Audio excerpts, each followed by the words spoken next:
नमस्कार, मैं डॉक्टर वीना सिंघानी, प्राचार्य apex college for girls Jaipur. विद्यार्थियों, आज हम जिस विषय पर चर्चा करेंगे वह है मीराबाई का काव्य सौंदर्य। भक्तजनों के आकुल हृदयों को आनंद रस से सरोबार करवाने वाला,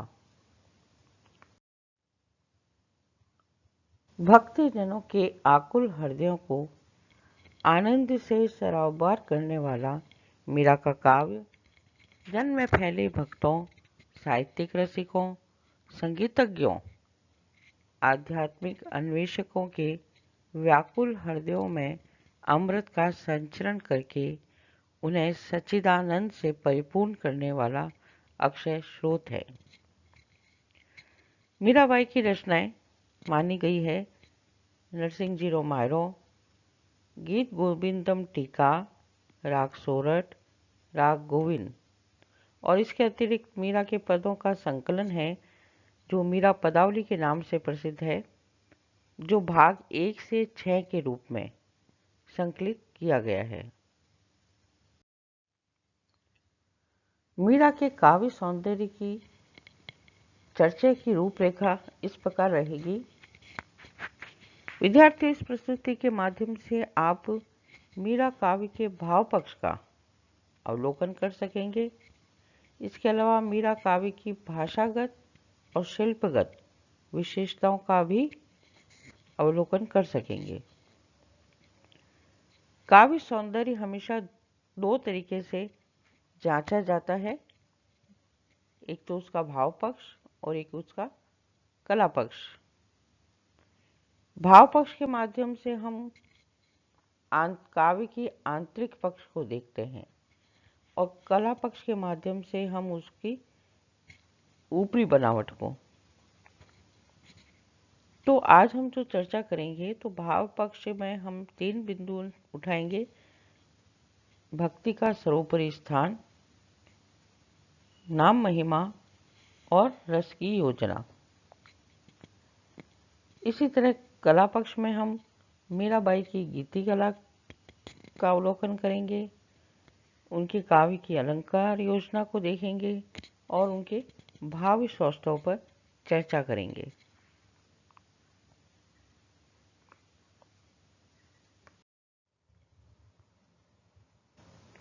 मीरा के काव्य में भाव पक्ष के अंतर्गत हम सबसे पहले जो बिंदु उठाते हैं वो है मीरा के काव्य में भक्ति को सर्वोपरि स्थान।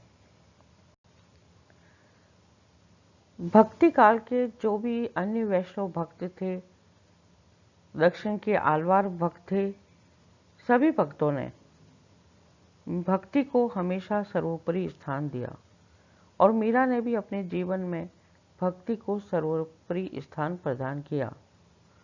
उनका मानना था कि संसार में सार वस्तु अगर है तो केवल हरि स्मरण, बाकी सब कुछ मिथ्या है। मीराबाई कहती हैं कि गोविंद रो सरनो, दुख धन मालरी आशा काई करनो, सांवरी सूरत चितवन में धरना, जगरी आस वास सब तज दी, लाभ हो भावे हानि थारी सूरत मन मानी। मीरा की भक्ति माधुरी भाव की भक्ति कहलाती है। माधुरी भाव की भक्ति करने में मीरा का स्थान अन्यतम है।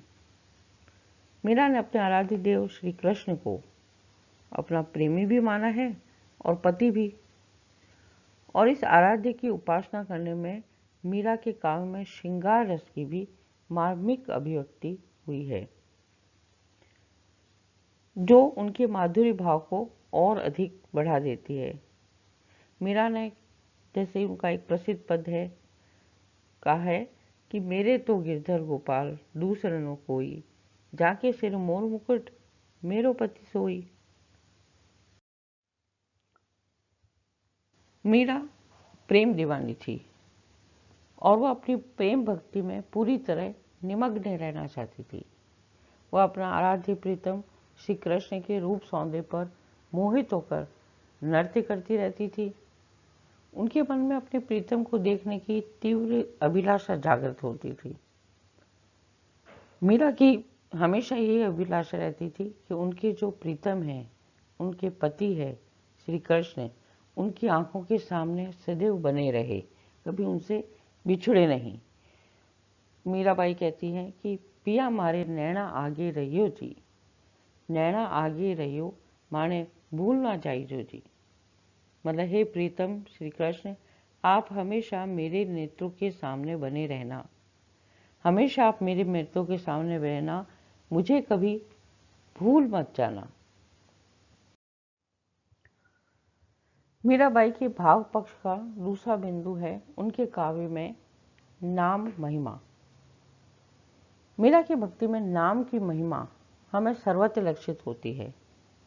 यद्यपि मीरा के जो उपास्य देव हैं उनका नाम है गिरधर नागर, उनके पदों में बार बार आता है गिरधर नागर, लेकिन इसके अलावा भी श्री कृष्ण के अनेक पर्यायवाची शब्द हमें मीरा के पदों में मिल जाएंगे, जैसे शालिग्राम, गोविंद, श्री कृष्ण, गोपाल, हरि आदि बहुत से शब्द। मीराबाई ने भगवान के विभिन्न नामों का मन में स्मरण और ध्यान करके, कीर्तन गायन करके, उनका कानों से श्रवण करके मन, वाणी और कर्म से भक्ति की है। मीराबाई ने ईश्वर के नाम महिमा को सत्संग की तरह मुक्तिदायक माना है, अर्थात उन ईश्वर के नाम से हमें संसार के आवागमन से मुक्ति प्राप्त हो जाती है।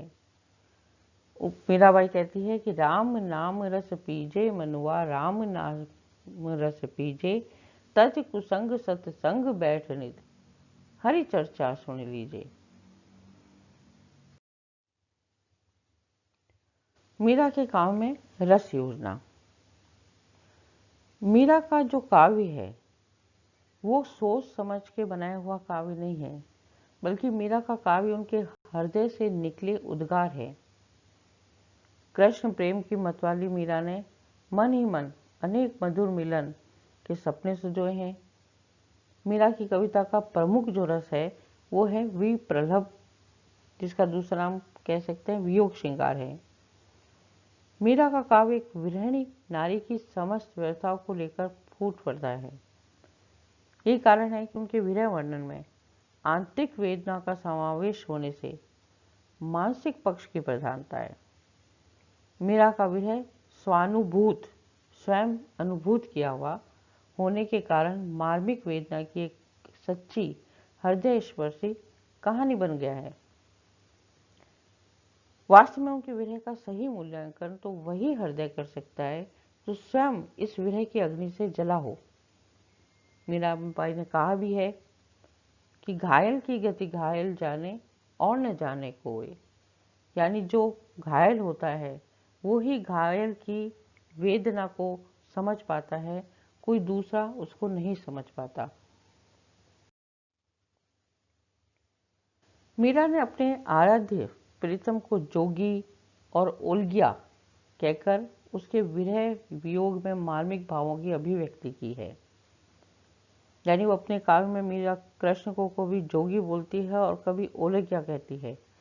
उनके पदों में प्रेम वियोगिनी की सभी विरह दशाएं निरूपित होती है। कभी वो ध्यान और स्मरण में व्यथित रहती है तो कभी उन्माद से ग्रस्त रहती है। इस तरह मीरा के काव्य में विरह वियोग के कारण आकांक्षा, अकुलाहट और वेदना की मार्मिक दशा देखने को मिलती है। जैसे जोगिया निषिद्ध जोऊ बाट, पावन चारे पंथ दुहेलो, खड़ा ओघट घाट।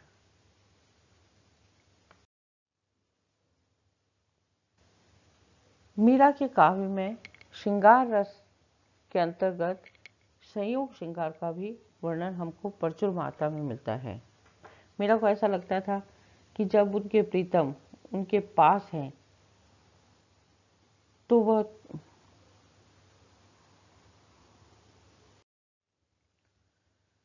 मीरा के काव्य में संयोग श्रृंगार का भी वर्णन मिलता है।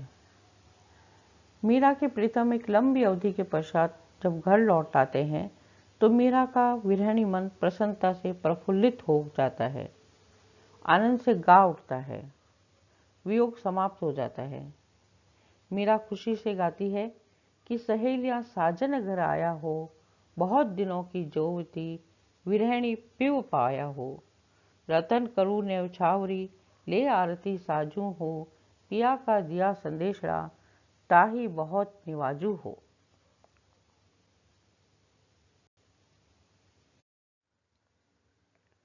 वियोग में जो प्रकृति मीरा के दुखों को उद्दीप्त करती थी, संयोग में वही प्रकृति सुख देने वाली लगी। जिन बादलों को देखकर मीराबाई दुखी होती थी, अब वही बयार उनके मन में उमंग का संचार कर रही है। बरसे बदरिया सावन की मन भावन की, सावन में उमंग्यो मेरो मनवा, झनक सुनी हरि आवन की।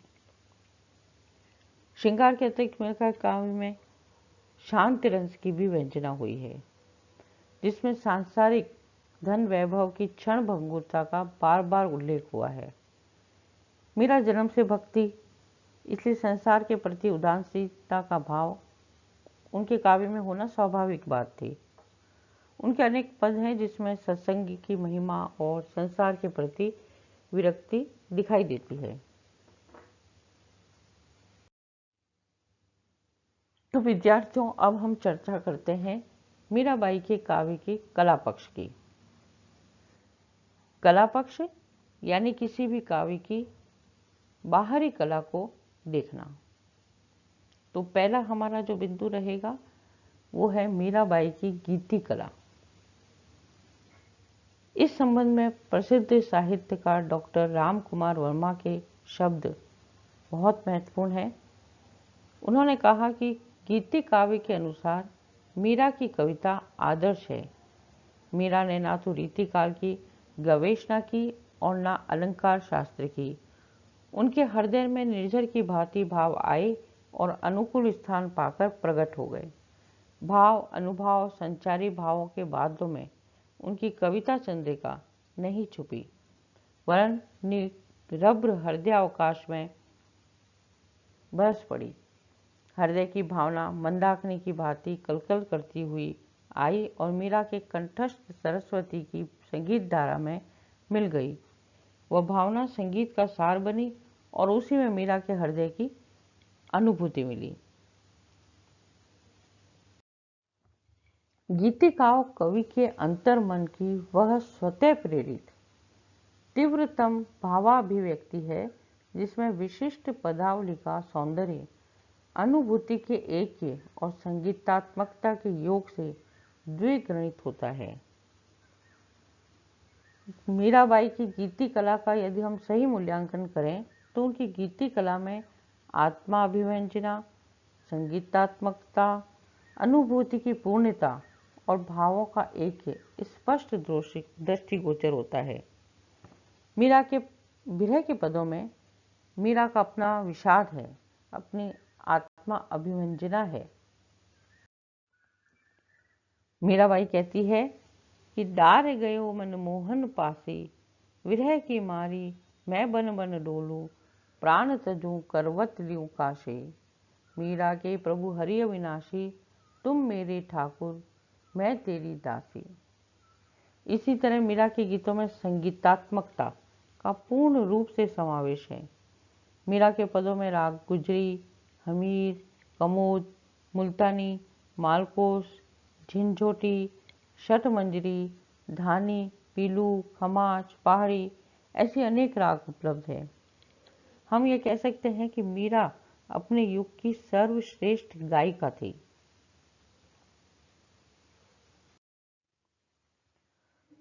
प्रत्येक मानव के हृदय में कोई न कोई अनुभूति समाई रहती है, लेकिन गीतिकाव्य में वह अनुभूति अपने मुखर रूप में प्रत्यक्ष होती है। मीरा के काव्य में भी अनुभूति का अभाव नहीं है। वे मोर मुकुटधारी के लिए अपना सर्वस्व न्यौछावर कर चुके हैं। उनके प्रसंग मात्र से ही मीरा के हृदय का भावाभिभूत हो जाना स्वाभाविक ही है। वे कहती है, जोगी मत जा मत जा मत जा, पाँव पड़ूं मैं तेरी चेरी हूँ, जोगी मत जा मत जा मत जा। गीति काव्य की एक खास विशेषता ये होती है कि गीति काव्य में भावों का एक बहुत आवश्यक हो जाता है। मीरा के गीतों में भाव एक की विशेषता पूर्ण रूप से विद्यमान है। उनके एक भक्त की एक पंक्तियां हैं, हरि थे हरिया जगरी पीर, द्रौपदी राज राख्या थे बढ़ाया चीर, भगत कारण रूप नर हरि धार्या आप शरीर। कहा जा सकता है कि मीरा के गीत पूर्णतः सफल गीति काव्य हैं। मीरा के काव्य में अलंकार योजना। मीरा एक भक्त थी। अपनी भक्ति भावना की अभिव्यक्ति के लिए उन्होंने भाषा का मात्र साधन के रूप में प्रयोग किया। उनकी भाषा में अलंकारों की कोई सुनिश्चित योजना नहीं है, वह केवल सतही भावों को अभिव्यक्त करने के लिए फूट पड़ती है। मीरा को अलंकार शास्त्र का न तो कोई ज्ञान था, न कोई अलंकारों का प्रयोग जानबूझ के उन्होंने किया ही।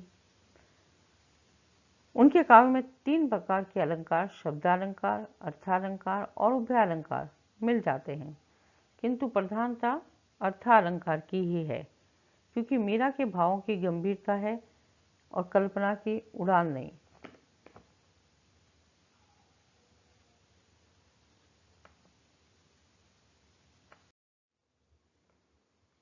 मीरा के काव्य की अलंकार योजना। मीरा एक भक्त थी। अपनी भक्ति भावना की अभिव्यक्ति के लिए उन्होंने भाषा का मात्र साधन के रूप में प्रयोग किया। उनकी भाषा में अलंकारों की कोई सुनिश्चित योजना नहीं है, वह केवल सतह ही भावों को अभिव्यक्त करने के लिए फूट पड़ती है। मीरा को अलंकार शास्त्र का न तो कोई ज्ञान था, न उन्होंने अलंकारों का प्रयोग जानबूझकर किया। उनके काव्य में 3 प्रकार के अलंकार, शब्दालंकार, अर्थालंकार, उभयालंकार मिल जाते हैं, किंतु प्रधानता अर्थालंकार की ही है, क्योंकि मीरा के भावों में गंभीरता है, कल्पना की उड़ान नहीं।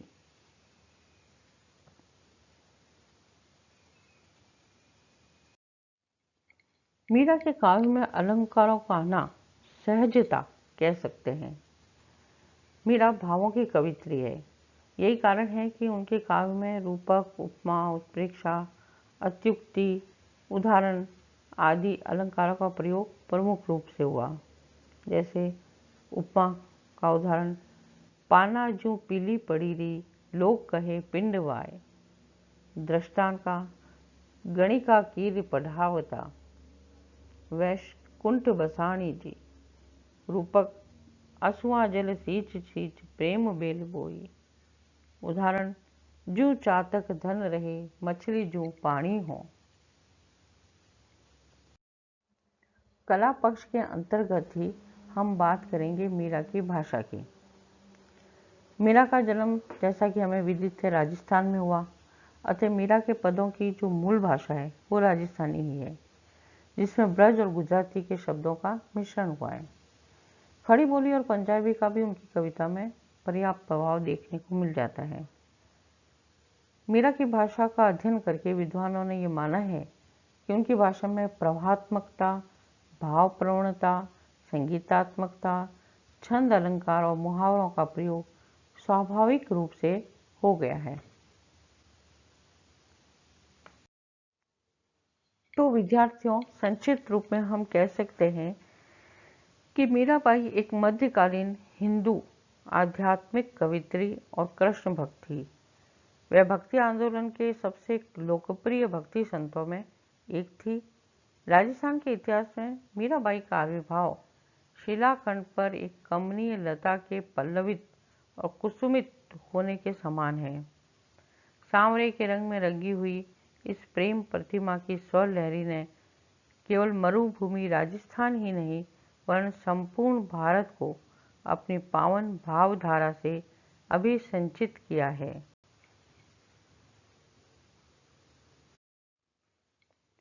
मीराबाई के काव्य सौंदर्य के लिए हमने जिन पुस्तकों का संदर्भ लिया वे हैं उत्तर भारत की संत परंपरा परशुराम चतुर्वेदी, मध्यकालीन हिंदी कवित्रियाँ डॉक्टर सावित्री सिन्हा, मीरा जीवन व काव्य डॉक्टर C.L. प्रभात, मध्यकालीन साहित्य और संस्कृति डॉक्टर कुंवर पाल सिंह, मीराबाई का जीवन व्रत और काव्य डॉक्टर कल्याण सिंह शेखावत। धन्यवाद।